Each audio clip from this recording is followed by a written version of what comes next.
సృష్టిలో నేను చెప్పేది నాట్ ఓన్లీ ఇండియా, సృష్టిలో క్రైస్తవుని యొక్క పురోగతి మీరు ఆలోచించి చూడండి. ఈరోజు ఈ వెలుగులో మనం ఉన్నామంటే దీనికి క్రైస్తవుని మేధస్సే వాడబడింది. ఈ మాట, ఈ వాయిస్ మిమ్మల్ని చేరుతుందంటే దీనికి క్రైస్తవుని మేధస్సే వాడబడింది.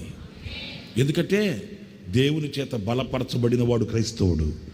దేవుని చేత బలపరచబడిన వాడు లోకానికి, సృష్టికి ఒక అడుగు ముందుంటాడే కానీ ఆడు వెడితే తిరిగి కూర్చుందాం అనేటట్టు ఉండడు. వింటున్నారని నేను చెప్పింది.